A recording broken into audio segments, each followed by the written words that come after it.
Hey guys, Josh here from Sportitude running. It's shoe review time and we're going to be comparing the New Balance 1080 version 13 in comparison to the New Balance 1080 version 12. Big changes from the New Balance running family. They've put in a lot of time and effort into executing their lightest and softest 1080 to date. And in today's review, we're going to talk about all the significant changes from the outsole, the midsole, and the upper, and also profile the foot type or the runner that should be considering this shoe. So like we always do, we get into the details in these reviews and we look forward to giving you all the information that you need at home to, who knows, maybe make this or this your next shoe purchase. So without further ado, let's get stuck in. Okay, the 1080 franchise has always targeted that neutral runner. So the runner that doesn't have a reliance on any sort of medial structural support on the instep and is someone that happens to have a smoother transition through their entire gait cycle. So in technical terms, they don't overpronate. If that is you and you are looking for some extra support, the Vongo version 5 or version 6 would be a shoe that I would consider. Now, with the foot type in mind, we also I obviously like to profile what the midsole is going to do for a runner. The 1080 version 13 is a high mileage shoe. It is a soft shoe underneath the foot. Not saying similar to the 1080 version 12, they're pitched at the same person, but the version 13 is significantly softer in regards to the version 12. But someone that's going to be searching for a lot of cushioning underneath their body, looking for maybe their second or third shoe in their rotation for those easy days or recovery days, I would say the version 13 wouldn't be a great shoe for someone who's going to be looking for the one shoe to do it all and that's potentially running 4+ times a week. It will wear out too quickly. This midsole needs a little bit of time to recover after a workout, that's for sure. Okay, let's talk about the upper first because New Balance have put in a significant effort with regards to their sustainable message with the 1080 version 13. They've sourced the plastic, they clean it, they then create the resin to then form the fiber which they use in this engineered hyperknit construction. Last year we had hyperknit with the version 12 as well. So technically speaking, on paper it would in theory look the same, feel the same, but it doesn't. Like all changes from one season to the next with most brands, you'll see some form of change. What New Balance have done is they've sort of tightened the weave with regards to this engineered upper to make the shoe a little bit more structured up top. And I believe that's more due to the fact that they've made some changes with their midsole technology, which we'll get to in a second with this review. So they've had to just make the upper of this shoe a little bit more structured.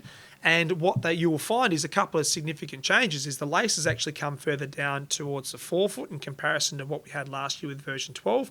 And the saddle fit and feel, which is that gusseted tongue construction across the arch, is a little bit more conformed with 13 in comparison to what we had last year with version 12. And that's saying a bit because I actually liked how this saddle fit and felt for me personally in the version 12, but they've executed a little bit nicer in regards to 13. The other change or noticeable change for me was the amount of foam on the internal heel collar. A little bit more padding in version 13, which I think is a good thing because it does take away that noticeable feel with that heel canter construction. If you go back to version 11, which is prior to this model, New Balance had a bit of a tough time, with executing that heel canter. Had some issues with regards to how it fit, how it felt, and obviously the overall performance. They did address it and made significant improvements with version 12, but then come 12 months later, they've made even more improvements with the 13, which is absolutely fantastic. Okay, now I'm just going to skip the midsole because there's a lot to talk about with the outsole construction and configuration, and that will be a great segue to the midsole part of this review. So let's flip the shoes up and have a look underneath. So first things first, there's not too much difference with regards to the overall surface area. The version 12 ever so slightly does have a little bit more coverage underneath the foot, but not significantly where I feel it's going to change the overall performance of the shoe. They made this a little bit wider, more due to the fact with the density of Fresh Foam X cushioning system they had and the positioning of the flex grooves. So the noticeable change, obviously not only the surface area, but you can see the outsole placement with both shoes.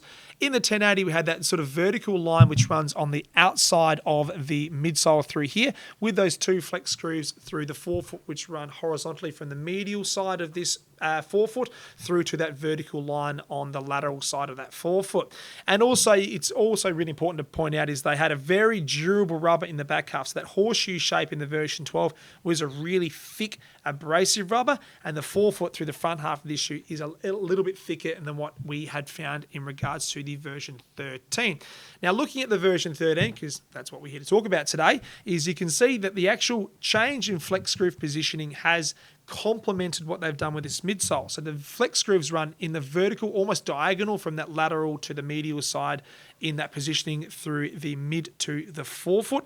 That promotes a more smoother rocker feel as you release out of your gait cycle, but it's also going to provide a more smoother, consistent wear pattern across the entire midsole. So what we have that durable rubber in the back half through here, which has obviously been strategically placed for that heel striker, which is very, very important. However, it doesn't matter if you strike in your midfoot or your forefoot, or obviously as your heel, you're going to get a really consistent purchase with the ground and overall transition with this outsole placement. I really like what New Balance have done with this outsole configuration, because by switching it up and going, instead of having those horizontal flex grooves from the medial to the lateral side, you're actually running with the outsole, not across those flex grooves. And I personally found that to be an easier shoe to break in comparison to version 12.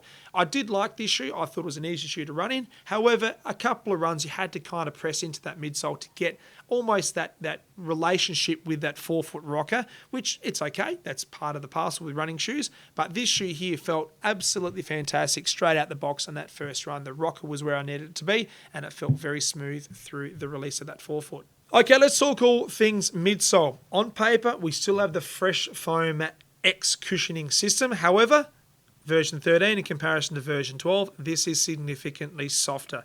The density of foam is softer, the overall ride is softer, it's softer, full stop, period.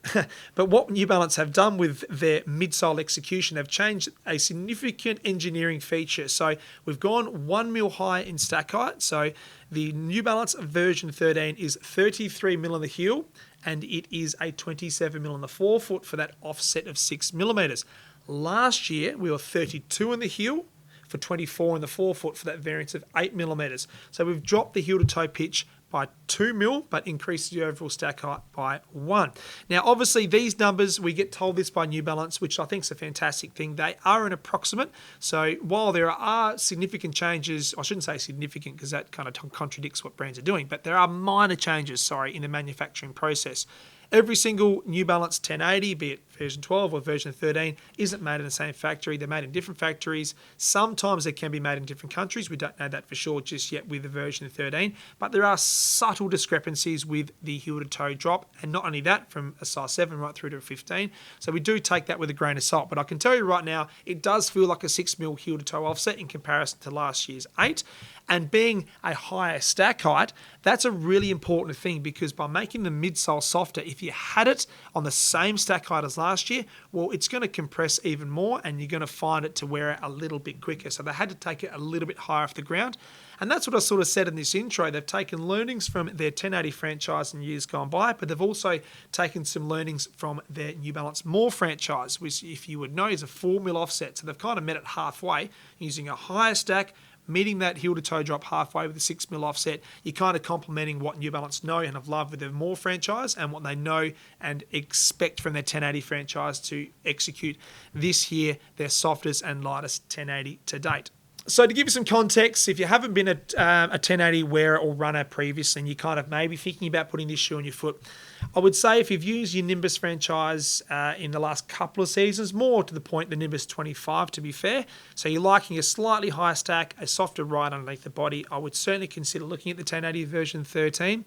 If you're coming from the Clifton franchise, I'd certainly say that's probably a more familiar fit and ride to the 1080s than the Nimbus, but both would certainly be an easier transition into this 1080 version 13. For me personally, I found the Clifton to be a lovely shoe underneath the foot, but they do take a little bit to wear in. So what I found with the Clifton is after around 100 kilometers, they soften right up. That is how this shoe felt straight out the box. The 1080 version 13 doesn't necessarily need any breaking in to get that compression on the midsole. It is very soft from the get-go. So as I have sort of mentioned or briefly hinted that this shoe would not be fantastic, I got to be honest, if it was the shoe that you're grabbing to do absolutely everything. If you're running 4+ times a week and you're variancing your time out the road or your distance running, this shoe needs a little bit more time to recover with that midsole. So I would be suggesting the 1080 version 13 as that complementary shoe for your shoe rotation. So you're looking at that second, maybe third pair of shoes that you're looking to fulfill that long run, that recovery run, easy days out in the road, switch off, just tick the legs over. 1080 version 13 is going to be exactly that. You can pick the pace up in this shoe. It is absolutely fine. I don't think it would be great for progressive runs, to be fair. It does have a nice rocker, but the rocker is really good when you're running at easy paces. When you try to pick the pace up, I feel the softness of that midsole and that lower heel to toe drop, it just feels a little bit too flexible through the forefoot, to be fair. But those easy clicks, absolutely fantastic. Okay, significant changes, just to go back to what we've discussed. Not a lot with the upper. I mean, the laces coming a little bit further down and the saddle being a little bit more conformed is a great thing, and a little bit more padding in the heel collar, which is going to provide a wee bit more comfort. The midsole, we have significant change. 1 mil higher in stack, 6 mil offset in comparison to an 8 mil offset in version 12. But the shoe itself has a more consistent, softer ride from entry, mid-stance, and release in the version 13.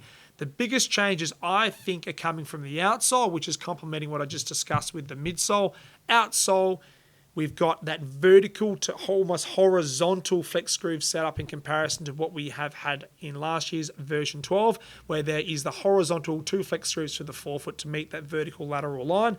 Bit more surface area in the version 12, and that had to be the case to provide more stability. You don't need it with 13 because the switch up with regards to the flex grooves. Your foot runs with that outsole configuration, which is complementing that softer, slightly higher stack height with the Fresh Foam X cushioning system. So thanks for watching 1080 version 13 versus 1080 version 12. I hope it's been of some value to you. If you've got some questions about what I've discussed today, or I haven't addressed something that you would like me to, please let us know in the comment section below. 1080 has a fantastic following all over the world, and I think the changes with what we see with version 13 will be a positive thing. It will play to a few more runners, and I'm excited to see what New Balance are obviously doing in this space. But the next 12 months is going to be very exciting for the version 13. So guys, if you haven't subscribed to our channel, do the right thing. Hit that red button, stay notified. We'll keep pumping out shoe reviews like this for you, the fantastic running community all over the world. Thank you very much for tuning in. Thank you to all of our subscribers. We love your support. Until next time, happy running, stay safe, and we will see you out on the road. Take care.